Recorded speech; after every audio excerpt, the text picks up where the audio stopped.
앞에 모이신 모든 성도님들을 주님의 이름으로 환영합니다. 우리 함께 찬양하며 하나님께 나아가겠습니다. 주의 음성을 내가 들으니.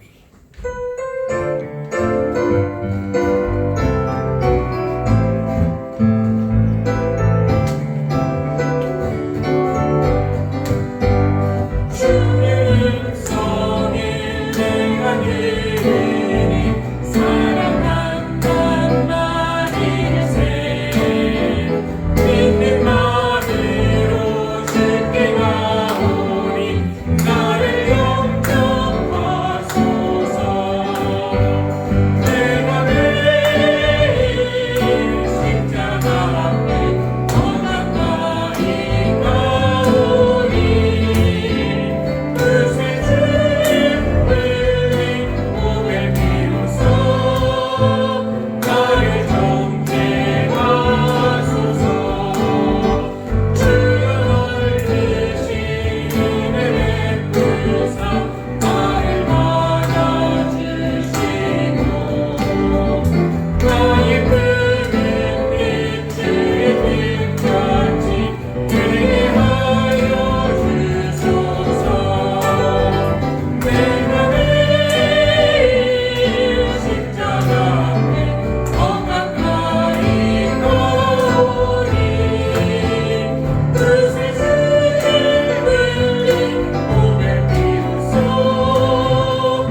천지와 천지를 만드신 하나님 아버지를 내가 믿사오며 그 외아들 우리 주 예수 그리스도를 믿사오니 이는 성령으로 잉태하사 동정녀 마리아에게 나시고 본디오 빌라도에게 고난을 받으사 십자가에 못 박혀 죽으시고 장사한 지 사흘 만에 죽은 자 가운데서 다시 살아나시며 하늘에 오르사 전능하신 하나님 우편에 앉아 계시다가 저리로서 산자와 죽은 자를 심판하러 오시리라.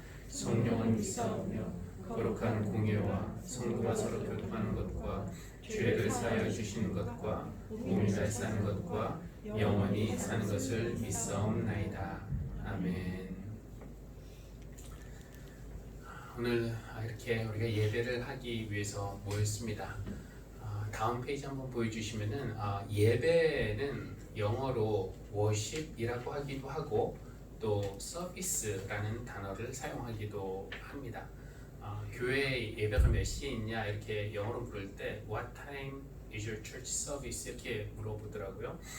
근데 저는 주로 이렇게 worship이라는 단어를 사용을 했었는데 그 이유는 서비스라는 단어가 좀 어색하게 느껴졌기 때문인데요. 서비스는 보통 식당에서 이렇게 서빙을 할 때 서비스를 하고 아니면 애프터 서비스 기사가 뭔가 수리해 줄 때 서비스를 하고 이런 거에 어울리는데 그것과 예배가 무슨 상관이 있나 이제 싶어서 그랬던 겁니다. 물론 이제 서비스에는 이렇게 섬김, 봉사 이런 뜻도 있긴 한데요. 우리가 아마 봉사하고 섬기는 것 이것을 하나님이 예배로 받으신다는 그런 뜻일 거라고 막연하게 생각을 했습니다.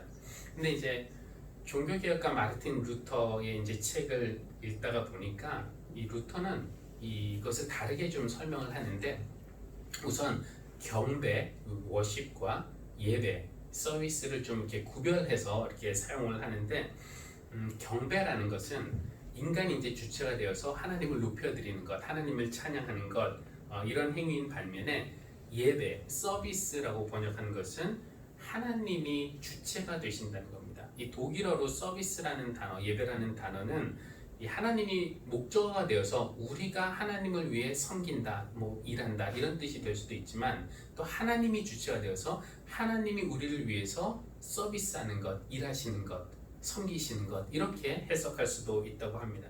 그러니까 경배라는 것은 구별하자면은 인간이 아래에서 위로 이렇게 올려지는 행위라면은 서비스는 위에서 하나님이 아래로 내려주시는 그런 방향이라고 가르쳐 주는데요. 이 종교개혁가였던 마르틴 루터가 가르쳐주는 우리의 예배, 개신교의 예배는 인간이 뭐 하나님을 위해서 봉사하고 섬기고 이런 것이라기보다는 반대로 하나님이 죄인인 우리들을 위해서 서비스하시는 시간, 즉 우리를 구원하셨으니까 애프터 서비스를 해주시는 거예요. 우리를 용서하시고 격려하시고 세워주시고 위로하시고 이런 우리를 새롭게 하시는 그 은총을 베풀어 주시는 시간이 바로 예배라는 것입니다. 지금 이 예배 시간이 바로 우리가 일하는 시간이 아니라 우리가 섬기는 시간이기도 하지만 그것보다는 하나님이 우리를 위해서 일하시는 시간이다 라는 것을 우리가 기억하면서 우리를 새롭게 하시고 또 우리를 채워주실 그 하나님을 이 시간에 기대하면서 우리가 함께 하나님을 찬양하면 좋겠습니다. 아멘. 우리 찬송가 65장 내 영혼아 찬양하라 함께 찬양하겠습니다.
시편 17편입니다.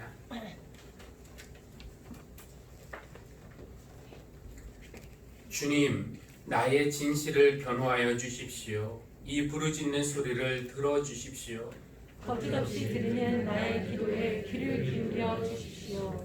주님, 친히 너는 죄가 없다고 판결하여 주십시오. 주님의 눈으로 공평하게 살펴보아 주십시오.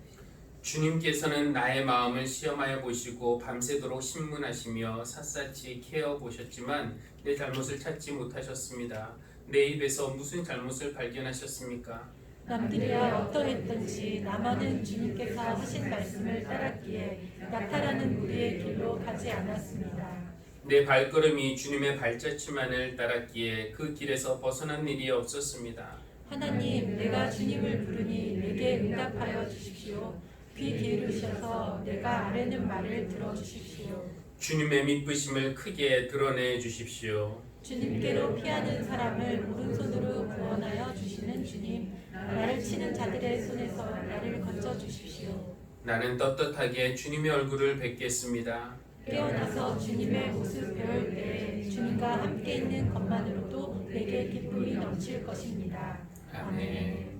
공동의 기도 한 목소리로 드리시겠습니다. 우리를 긍휼히 여기시는 하나님, 그들과 같은 인생 현장에서 날이 저물어가는 쓸쓸함과 조급함으로 또 굶주리고 병든 모습으로 살다가 주님을 찾아 이곳에 온 저희들을 받아주시니 감사드립니다. 차마 우리를 그냥 보내지 못하시는 주님의 긍휼하심을 의지하오니 이 시간 우리에게 은혜를 베풀어 주십시오. 하나님 말씀과 성령님의 인도하심을 통해 우리가 마땅히 가야 할 길을 보여주셨건만 욕심에 어두워진 눈과 근심에 무거워진 발 때문에 제대로 그 길을 걷지 못했습니다. 이 시간 우리를 새롭게 하셔서 모든 죄와 근심과 두려움을 떨쳐버리고 다시 주님과 동행하게 하여 주십시오. 예수님의 이름으로 기도합니다. 아멘. 하나님의 말씀 듣는 시간입니다. 조정원 집사님 창세기 32장에서 유희선 집사님은 마태복음 14장에서 봉독해 주시겠습니다.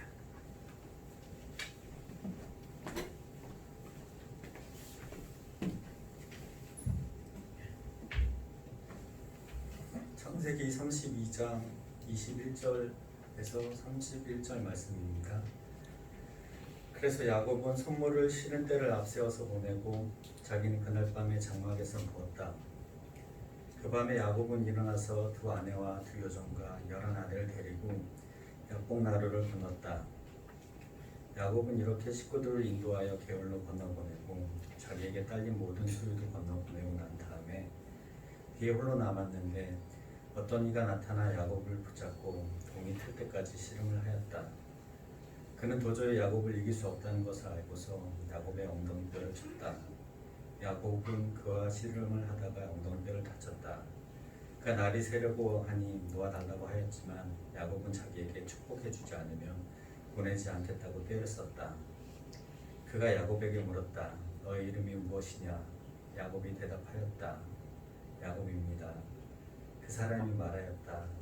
내가 하나님과도 겨루어 이겼고 사람과도 겨루어 이겼으니 이제 내 이름 야곱이 아니라 이스라엘이다. 야곱이 말하였다. 당신의 이름이 무엇인지 가르쳐 주십시오. 그러나 그는 어찌하여 나의 이름을 묻느냐 하면서 그 자리에서 야곱에게 축복하여 주었다. 야곱은 내가 하나님의 얼굴을 직접 뵙고도 목숨이 이렇게 붙어있구나 하면서 그곳 이름을 브니엘이라고 하였다. 그가 브니엘을 지날 때에 해가 솟아올라서 그를 비추었다. 그는 엉덩이뼈가 어긋났으므로 쩔뚝거리며 걸었다.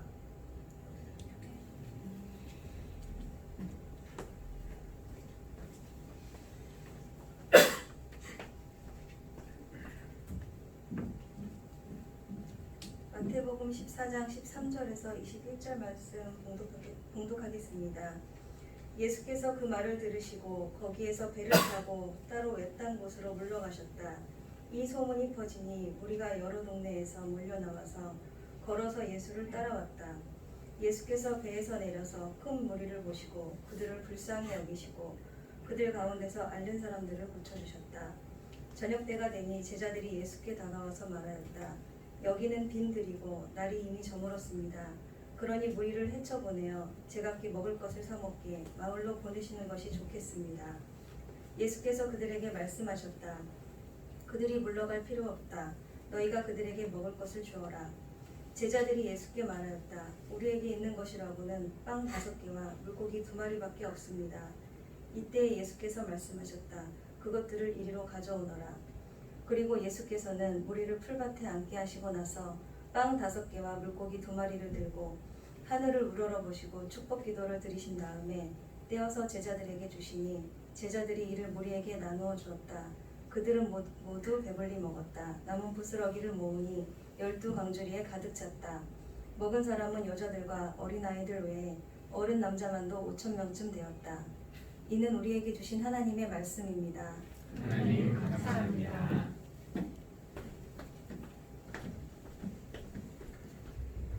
목회 기도 시간입니다. 함께 기도하겠습니다. 하늘과 땅과 그 안에 있는 모든 것, 또 온 우주를 창조하신 크신 하나님, 하나님 앞에 오늘 저희가 이렇게 모였습니다. 저희가 살아왔던 그 모습 생각하면 감히 하나님 앞에 나와서 하나님을 아버지라 부를 자격이 없게 느껴지지만 우리의 죄와 허물을 예수 그리스도의 피로 깨끗하게 씻어주시고 너는 내 사랑하는 자녀라고 너의 이름을 내 손바닥에 새겼다고 말씀하여 주시니 그 말씀 믿고 하나님 이름을 부르며 이 자리에 나옵니다. 하나님을 붙들려고 나온 성도들을 오히려 하나님께서 붙들어 주시고 하나님께서 성령님을 통해 일하시며 그들의 삶에 하나님의 뜻을 이루시는 그런 귀한 예배 시간이 되게 하여 주십시오. 지금도 생명 살리는 일을 하시는 구원의 하나님, 이 세상에는 날이 저물어가는 빈들에서 어찌할 바 모르는 사람들도 있고 야곱처럼 삶의 문제들 때문에 밤새 끙끙대는 사람들도 있습니다. 하나님, 구원받지 못한 사람들뿐만 아니라 구원받았다고 하는 우리까지도 서로 속이고 빼앗고 상처와 고통 주면서까지 우리의 이익을 채우려는 이 죄 많은 세상을 불쌍히 여겨주십시오. 지구촌 곳곳에서 홍수의 피해를 입은 이웃들, 코로나19로 어려움을 당하고 있는 이들, 또 다른 상황에서 고통 중에 또 굶주림 중에 있는 형제자매들을 기억하여 주시고 그들에게 하나님의 위로와 또 도우심을 허락하여 주시기를 기도합니다.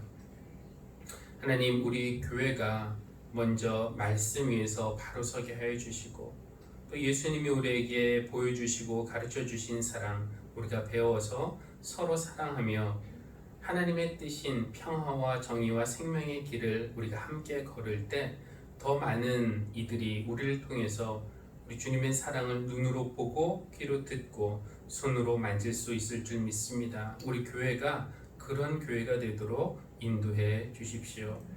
우리를 다 아시는 하나님, 우리 성도들 중에 아픈 이들이 있습니다.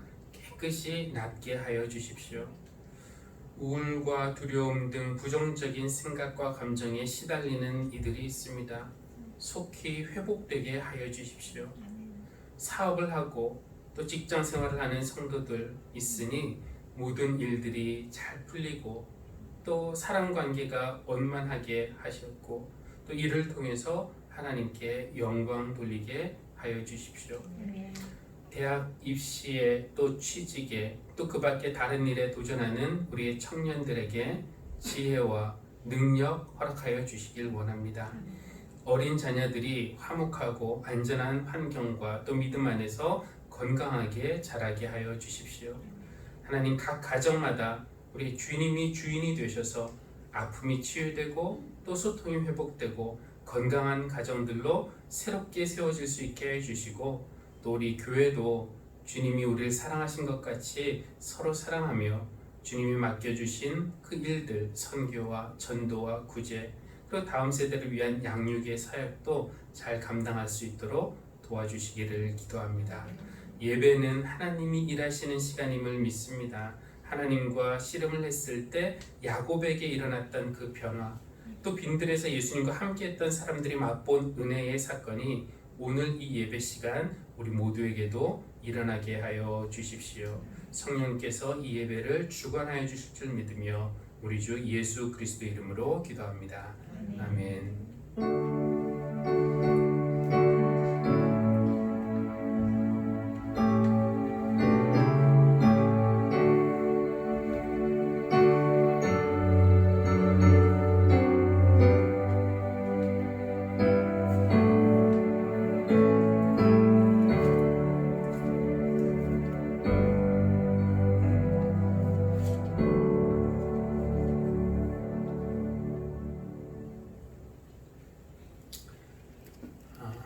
오늘 예배에 이렇게 참석하신 모든 분들의 사정을 제가 다 알 수는 없지만 여러분 중에는 마음이 무겁고 어두운 분들도 계시리라 생각합니다. 코로나19의 영향으로 직장이나 사업에 어려움이 생겨서 또 재정적으로 힘든 그런 상황에 계신 분들이 계실지도 모르겠고, 또 건강 문제로 불안하거나 또 두려워하는 분들도 계실 것입니다. 어쩌면은 사기오처럼 있는 돈은 많은데 그 돈으로 채울 수 없는 그 허전함과 또 외로움을 달래기 위해서 무언가를 찾아 헤매는 그런 분들이 계실지도 모르겠고요. 또 한나처럼 간절한 마음에 소원이 있어서 기도하고 있는데 응답이 더뎌서 서원하면서까지 필사적으로 매달리시는 그런 분들도 계실 것입니다.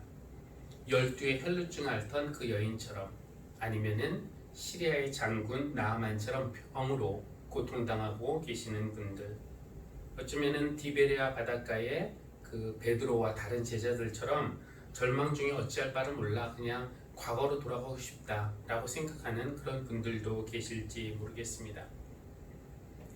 어쩌면 우리가 시편 17편 오늘 교동문에서 읽었는데 이 부르짖는 소리를 좀 들어주십시오. 주님, 너는 죄가 없다고 판결해 주십시오. 이렇게 억울함 때문에 주님 앞에서 결백함을 인정받고 싶어하는 그런 분들도 계실 것이고, 아니면은 창세기 32장 나온 약복강가의 야곱처럼 어떤 인간관계에서 오는 불안함과 두려움 때문에 밤잠 설치면서 씨름하시는 그런 분들도 계실 것이고, 또 빈들까지 예수님 따라갔다가 저녁 때까지 떠날 수 없었던 그 5,000명의 무리처럼 그런 절박한 사정을 가지고 계신 분들도 계시겠죠. 여러분 한 분 한 분이 이런저런 마음의 문제들을 안고 오늘 하나님 앞에 오셨으리라 생각합니다. 아까 예배의 부름에서도 말씀드렸듯이 예배는 서비스입니다. 우리가 하나님을 위해 하는 서비스, 봉사하고 섬기는 그런 일이기도 하지만 더 근본적으로는 하나님이 우리 죄인들을 위해서 은혜를 베푸시는, 서비스하시는 그런 시간입니다. 오늘 이 예배 시간에 하나님이 야곱에게 하셨던 그 일, 또 예수님이 빈들의 무리들에게 하셨던 그 일을 선포할 텐데, 지금도 살아계시는 그 같은 하나님께서 여러분에게도 같은 은혜로 또 베풀어 주시고 채워 주시기를 바랍니다. 아멘.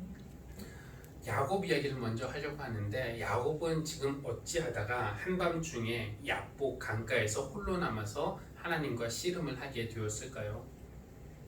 야곱은 지금 고향을 떠나서 외삼촌 라반의 집에서 20년 동안 살다가 더 이상 외삼촌과 살 수 있는 형편이 되지 않아서 고향으로 되돌아가고 있는 길입니다.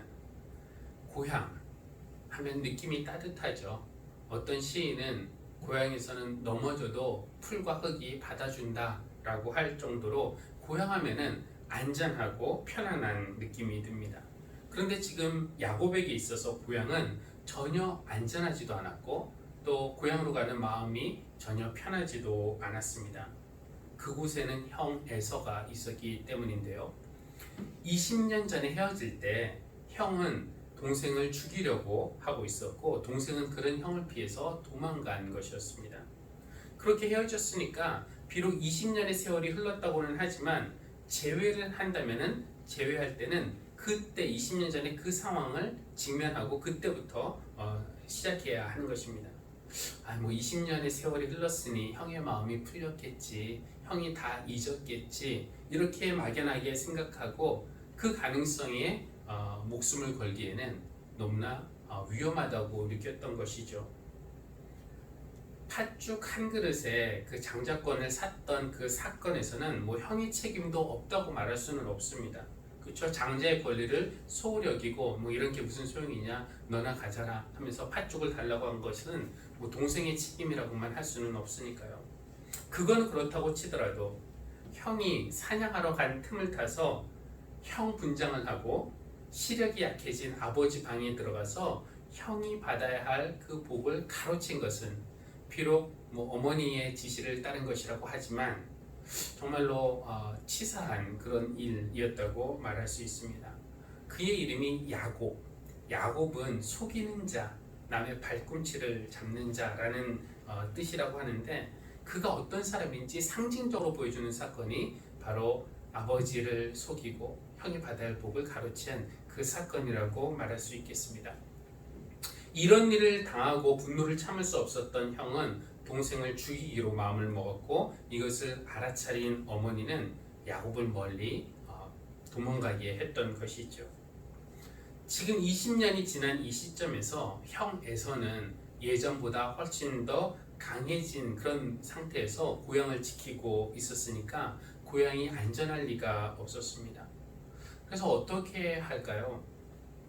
야곱은 이제 고향으로 돌아오는 길에 고향에 도착하기 전에 먼저 심부름꾼을 보내서 형 에서에게 자기가 돌아가고 있다는 것을 알렸습니다.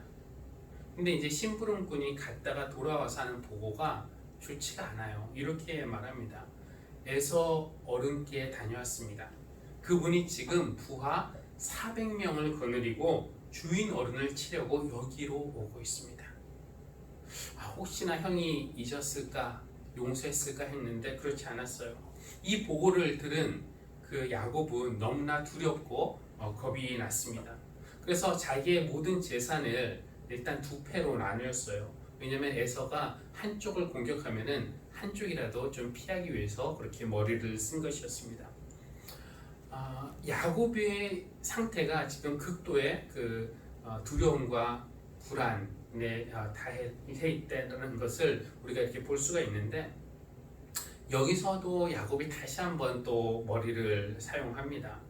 지금 뭐 왔던 길로 되돌아갈 수도 없고요, 또 갈 데도 없었습니다. 그래서 최후의 수단으로 생각한 것이 선물 공세로 형의 마음을 좀 달래보려는 것이었습니다. 다행히 그동안 좀 쌓아놓았던 재산이 꽤 되었습니다. 그래서 야곱이 자기 모든 재산, 종들과 각종 그 가축들을 몇 그룹으로 이렇게 나누어서 한꺼번에 보내지 않고 시간차를 두고 하나씩 형 에서에게 보냈습니다.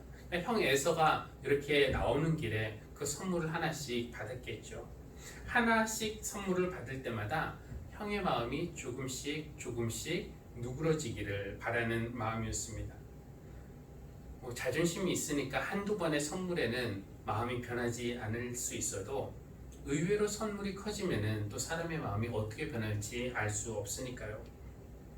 야복 강가에서 야곱은 결국 아내들과 자식들까지 다 앞서 보내고 홀로 남았습니다. 이제 아무도 없고 야곱 혼자 남았고 날은 이미 어두워졌습니다. 야곱은 두렵고 걱정이 되었어요. 한밤중에 그렇게 야외에 있으면은 동물의 습격을 받을 수도 있고 아니면은 강도의 공격을 받을 수도 있었지만, 지금 야곱에게 있어서 가장 무서운 것은 형 에서였습니다. 과연 형이 내가 보낸 선물들을 잘 받아주었을까? 나를 용서할까? 아니면 아직도 화가 나서 나를 죽이려고 할까? 혹시 내 가족들은 어떻게 됐을까? 형이 벌써 그들을 죽인 것은 아닐까? 비몽사몽간에 이런저런 걱정하면서 끙끙대고 있는데 갑자기 어떤 사람이 나타나서 붙잡고 씨름을 하는 겁니다. 아이고, 형이 나를 죽이려고 여기까지 왔나? 벌써? 이런 생각이 들 수도 있었겠죠. 근데 이렇게 싸우다 보니까 형이 아니었습니다. 좀 있다 보니까 이분은 인간의 형체를 하신 하나님이라는 것을 알게 되었습니다. 하나님이 아니고서는 지금 나에게 살 방법이 없다라는 것을 순간적으로 직감했을까요? 그것을 직감한 순간 그 이후로 야곱은 하나님을 잡고 있던 손을 절대로 끝까지 놓치지 않았습니다.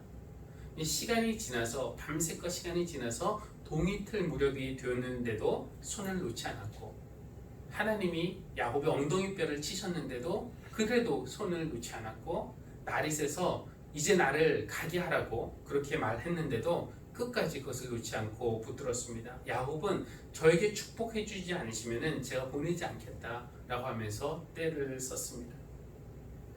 그 씨름의 결과를 여러분은 잘 알고 계시죠? 옛사람 야곱은 그때 죽고 새사람 이스라엘이 탄생을 하게 되었습니다. 그 씨름 중에 너의 이름이 무엇이냐? 라고 하나님이 질문을 하셨는데, 너는 어떤 사람이냐? 너는 어떤 모습으로 살았냐? 라는 그런 물음이었을 겁니다. 거기에 대해서 야곱입니다 라고 대답을 하는데, 그 대답은 저는 남을 속이는 자로 살았습니다 라는 그의 어떤 삶의 고백이 들어있지 않았을까 한번 상상해 봅니다. 그런데 하나님이 그 야곱을 책망하시지 않고 그의 이름을 바꿔주십니다. 내가 하나님과 겨루 이겼고 사람과도 겨루 이겼으니 이제부터 네 이름은 야곱이 아니라 이스라엘이다. 예배는 아까 서비스라고 했는데, 하나님이 죄인들을 위해서 서비스해 주시는 그 은총의 시간이 예배라고 한다면, 그런 의미에서 야곱의 이 씨름은 야곱의 예배 시간이라고 할 수도 있습니다. 이 씨름을 시작하기 전에 있었던 그 옛사람 야곱, 그는 어떤 사람이었습니까? 자기의 힘과 자기의 꾀로 인생 성공을 누렸던 사람, 그러는 과정에서 다른 사람을 속이고 다른 사람에게 해를 끼쳐도 전혀 개의치 않았던 그 야곱은 죽었고, 너는 더 이상 야곱이 아니다 이렇게 말씀하셨으니까요.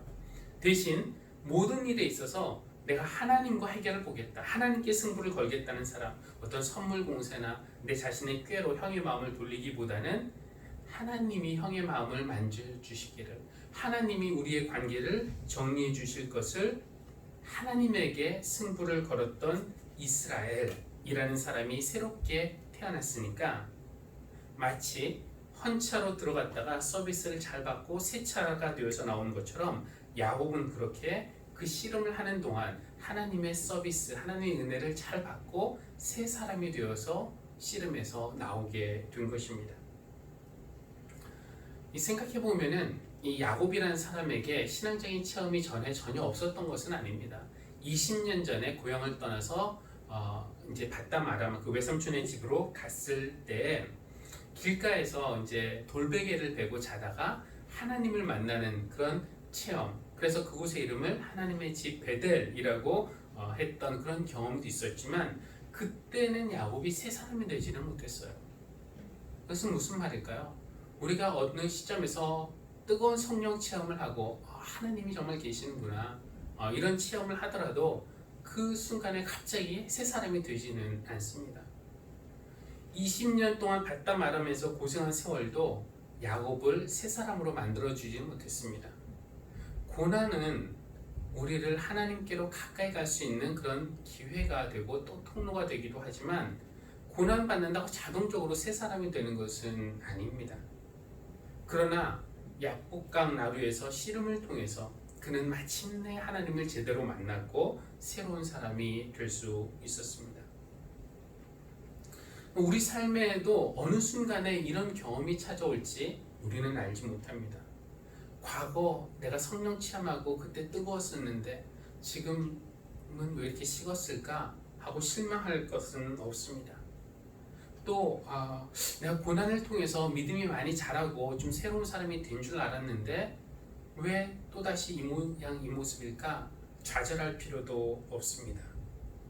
어느 순간 우리가 또 밤새 걱정과 두려움과 불안 때문에 끙끙댈 때 하나님이 우리를 찾아오실 것입니다. 그때 우리가 어떻게 해야 될까? 하나님이 어느 순간 우리에게 찾아오실 때 그 10계명에 있어서 첫 번째 계명이 나 외에 다른 신을 두지 말라라는 것인데, 정말 가장 기본적인 그 계명인데, 우리가 그 말씀대로 하나님, 제가 다른 것 말고 뭐 제 지식이나 인맥이나 물질 이런 거 말고 하나님만을 붙들겠습니다 라는 그 믿음으로 하나님께 승부를 걸 때, 그때 하나님은 그 씨름을 통해서 그 씨름을 우리가 붙들고 있는 동안에 그 씨름을 여러분을 위해 은혜를 베푸시는, 서비스를 해주시는 시간으로 사용해 주실 것입니다. 이런 씨름이 있고 난 후에 야곱이 형 에서를 만나는 장면이 성경에 나와 있는데요. 형의 반응이 놀랍습니다. 이 야곱이 예상했던 것과는 전혀 달랐어요. 그 만났던 순간에 한번 성경을 보여주시면은 에서가 달려와서 그를 끌어안았다. 에서는 두 팔을 벌려 야곱의 목을 끌어안고서 입을 맞추고 둘은 함께 울었다. 에서가 언제 이렇게 마음이 변했을까요?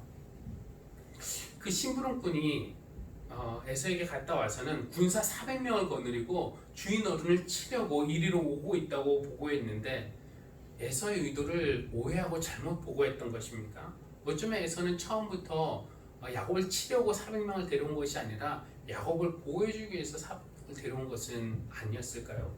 아니면 에서가 선물 하나씩 받을 때마다 마음이 바뀌었던 것일까요? 그 선물 보면서 이렇게 큰 선물을 주네 하면서 그 선물 공세가 효과를 본 것이었을까요?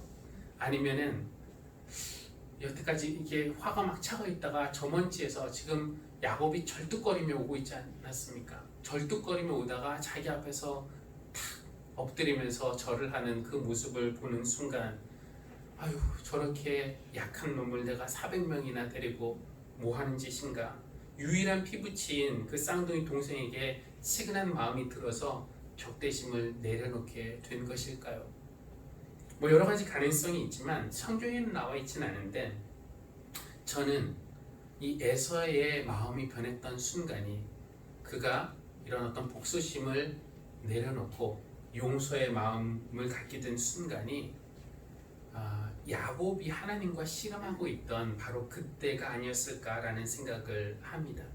그때 하나님이 어떤 일을 하셨냐면은 야곱을 이스라엘로 바꿔주시는 계명 서비스만 해주신 것이 아니라 그 순간에 야곱은 할 수 없었던, 그런 하나님만 하실 수 있었던 형 에서의 마음을 만져주시고 녹여주시고 바꿔주시는 그 서비스도 아마 해주지 않으셨겠습니까? 하나님이 우리를 붙들고 은혜를 베풀어 주시면은 우리의 힘으로는 도저히 할 수 없는 그런 일들이 이루어진다는 것입니다. 혹시 여러분을 밤새 끙끙대게 하는 그런 두려움이나 불안이나 어려움이나 아픔이 있다면은 내가 하나님과 해결을 보겠습니다 라는 그 믿음으로 하나님을 꼭 붙드시기를 바랍니다. 아멘. 주가 일하시네, 주가 일하시네, 주께 아끼지 않는 자에게, 주가 일하시네, 주가 일하시네, 신뢰하며 걷는 자에게. 아까 우리가 불렀던 그 찬양의 가사처럼 하나님이 여러분을 위해서 일하시면서 은혜를 베풀어 주시기를 바랍니다. 마태복음 말씀으로 와서 백성을 향한 하나님의 서비스는 이 예수님을 통해서 빈들에서도 계속 이어집니다. 사실 그때 예수님은 좀 쉬려고 하셨어요. 바로 오늘 말씀 전에 어떤 이야기가 나오냐면은 세례 요한이 죽임을 당하는 그런 이야기가 나오고, 또 바로 그 전에는 고향에서 예수님이 고향 사람들에게 배척을 당하시는 그런 이야기가 나옵니다. 그러니까 지금 영적으로든 뭐 육신적으로든 피로가 쌓이고 침체될 수 있는 시간, 쉼이 필요했던 예수님은 제자들과 함께 따로 한적한 곳으로 가고 계셨어요. 그런데 사람들이 예수님이 오신다는 그런 이야기를 듣고 몰려오기 시작했습니다. 그들을 보시자 쉬어야 되는데 왜 왔을까? 귀찮은 생각이 아니라 예수님 안에 작동하는 그 마음이 있었는데, 그것은 바로 불쌍히 여기는 마음이었습니다. 화면 한번 보여주시면은 예수께서 배에서 내려서 큰 무리를 보시고 그들을 불쌍히 여기시고 그들 가운데 앓는 사람들을 고쳐 주셨다. 누군가가 우리를 불쌍히 여긴다고 하면은 뭐 기분 나쁘게 생각하는 그런 사람들도 있습니다. 동정하지 말아라 라고 말하는 사람도 있지만 불쌍히 여김으로 번역된 이 단어는 함께 아파하는 것이라고 합니다. 그러니까 우리의 아픔을 너의 아픔, 남의 아픔으로 보시는 것이 아니라 당신의 나의 아픔으로 보시고 함께 아파하시는 그 마음, 먼 곳까지 그 아픈 몸을 이끌고 찾아온 그 사람들을 내가 쉬어야 되니까 가시오, 다음에 오시오, 차마 그렇게 그냥 돌려보내지 못하는 그 마음이 예수님 안에서 작동했기 때문에 예수님이 그들 중에서 앓는 사람들을 고쳐주신 것입니다. 또 먼 길을 걸어와서 예수님의 말씀을 듣다가 허기에 지친 그들을 차마 굶긴 채 돌려보낼 수 없었던 그 마음이 예수님 안에서 작동하셨기 때문에 예수님이 기적을 행하셔서 그들을 배불리 먹여주셨습니다. 예배가 죄인들을 위해 일하시는 하나님의 서비스라고 한다면 빈들에서의 그 시간은 바로 그들의 예배였습니다. 거기에서 그들이 하나님을 찬양했던 것도 아니고 경배한 것도 아니고 헌금을 거둔 것도 아니었지만 간절한 마음으로 찾아온 그 무리를 위해서 예수님이 서비스를 해주셨기 때문에 은혜를 베풀어 주셨기 때문에 그 시간은 예배의 시간이었다고 말할 수 있겠습니다. 달이 저물어 갈 때, 또 여기는 버려진 빈들, 굶주린 무리가 있고요. 있는 것이라고는 물고기 2마리와 빵 5조각. 도저히 인간적인 힘으로는 뭔가를 할 수 없는 그런 상황에서 혹시 여러분이 그런 상황이 있다고 느껴진다면 그때 내가 주님만을 신뢰하겠습니다 라는 믿음으로 주님을 붙드시기를 바랍니다. 주가 일하시네, 주께 아끼지 않는 자에게 신뢰하며 걷는 자에게, 그 가사처럼 하나님이 우리를 위해서 은혜를 베풀어 주시면서 일하기만 하시면은 그 황량한 들판이 푸른 풀밭으로 바뀔 수 있고요. 또 쫄쫄 굶을 것 같은 그 저녁은 모두가 풍성하게 먹고도 남는 그런 기쁨의 잔치가 될 수가 있습니다. 교회 여러분, 여러분께서 어떤 마음으로 어떤 문제를 가지고 오늘 이 자리에 오셨는지 다는 모르지만 오늘 여러분을 바라보시는 하나님의 시선은 2000년 전 베세다 빈들에서 무리를 바라보셨던 그 예수님의 시선과 크게 다르지 않을 것입니다.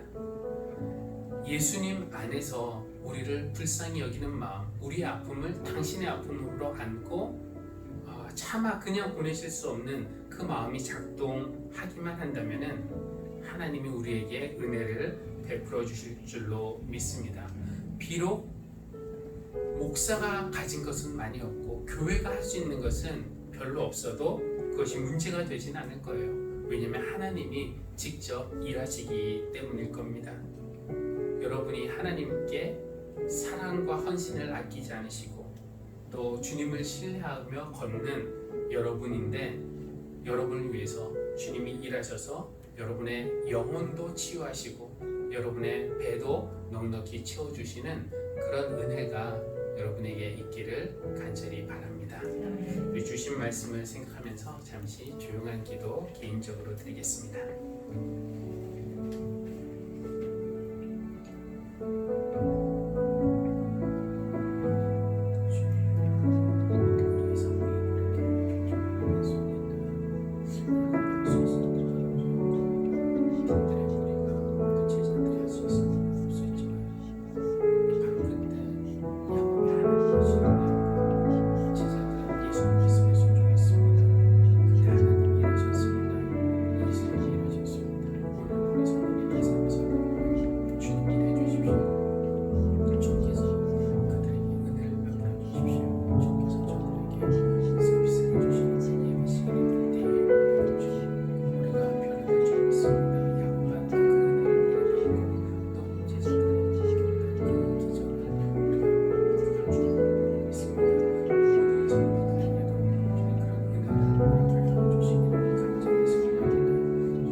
예배는 우리가 하나님께 드리는 것인 줄로만 알았습니다. 그래서 찬양도 드리고 기도도 드리고 순종도 드리고 헌신도 드렸습니다.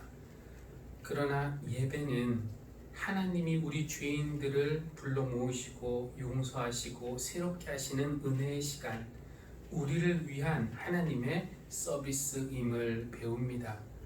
우리가 아무리 많이 드려도 하나님이 우리에게 주시는 은혜에는 비길 수 없고, 우리가 아무리 일해도 이룰 수 없는 것, 그것을 하나님은 쉽게 이루실 수 있는 줄로 믿습니다.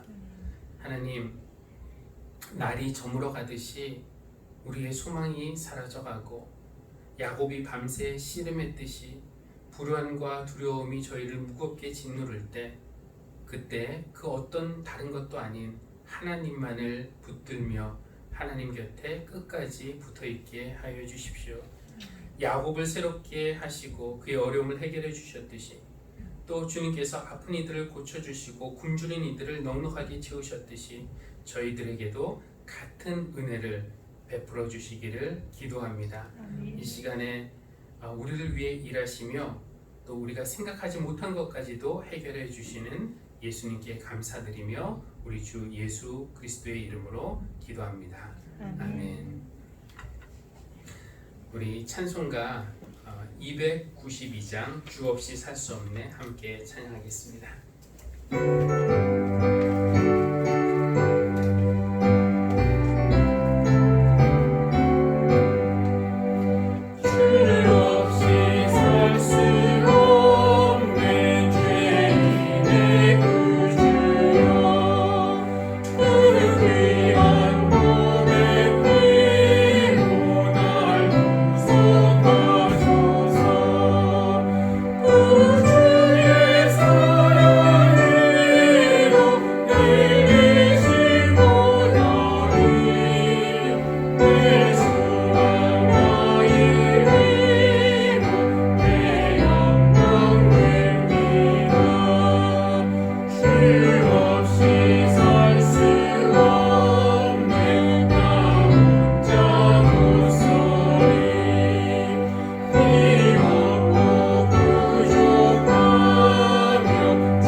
생명의 주인 되시는 주 없이 살 수 없는 것이 당연한 진리이고 또 그렇게 고백은 하지만 실제로 우리 삶에는 우리가 또 다르게 믿는 구석이 있고 의지하는 대상이 있습니다. 우리를 긍휼히 여겨주시고 모든 일에 있어서 다시 한번 우리의 모든 헌신과 우리의 모든 마음을 하나님께 드릴 수 있도록 다시 한번 결단합니다. 그런 결단의 마음을 이 헌금에 담아서 주님께 드리오니 주님께서 받아주시고 드린 손길들 위에 하나님의 크신 은혜 베풀어 주십시오. 감사드리며 예수님의 이름으로 기도합니다. 아멘.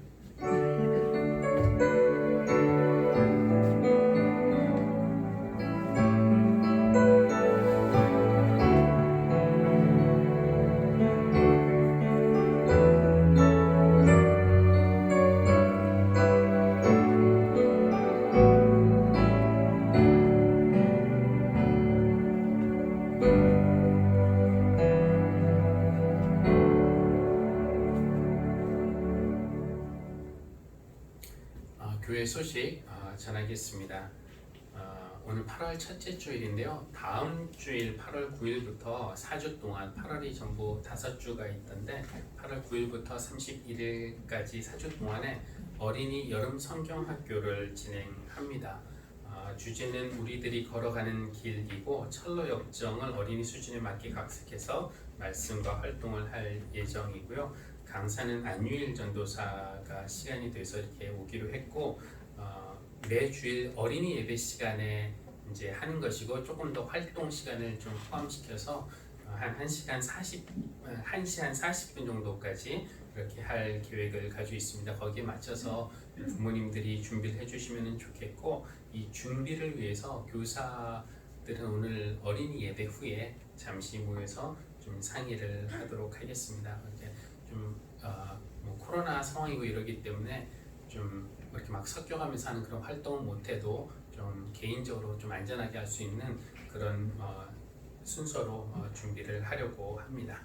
그리고 이제 하반기 전교인 성경 읽기를 시작했는데 주보에 이제 참조해서 동참을 해주시면 좋겠는데 조금이라도 더 자극을 드리기 위해서 괄호로 이렇게 해놨습니다. 꼭 이 장에서 제일 중요한 말씀이어서 한 것은 아니고 그냥 문제가 될 만한 것들을 이렇게 해놨기 때문에 이것을 한번 채우시면서 읽으시면은 조금 더 읽는데 그래서 아마 이렇게 1절에서 답을 찾을 수 있는 것은 별로 없고 그래도 한 중간까지는 읽으셔야지 답을 찾으실 수가 있을 겁니다. 예배위원, 다음 주 예배위원도 참조해 주시고요. 또 수요 예배 대표기도도 참조해 주시기를 바라겠습니다. 우리 다 함께 보냄의 말씀 후에 하송 찬송과 축도로 예배 마치겠습니다. 교우 여러분, 예배는 하나님이 우리를 위해 일하시는 은총의 시간입니다. 세상으로 나아가 삶의 예배를 드리실 때 하나님이 여러분을 통해 일하게 하십시오. 하나님만을 끝까지 붙들겠습니다. 부정적인 말을 삼가고 가지고 있는 것으로 헌신하겠습니다. 주님의 손과 발이 되겠습니다. 은혜의 통로로 살겠습니다. 아멘.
이제는 우리를 바라보실 때마다 긍휼의 시선으로 바라보시는 우리 주 예수 그리스도의 은혜와 차마 우리를 그냥 돌려보낼 수 없어 큰 은혜 베풀어 주시는 하나님의 사랑과 언제나 우리를 격려하시고 위로하시고 붙들어 주시고 도우시는 성령님의 교통하심과 사귐이 오늘 이곳에서 또 영상으로 예배하는 하늘시작교회 모든 성도들 위해 지금부터 영원까지 늘 함께 하시기를 간절히 축원합니다. 아멘.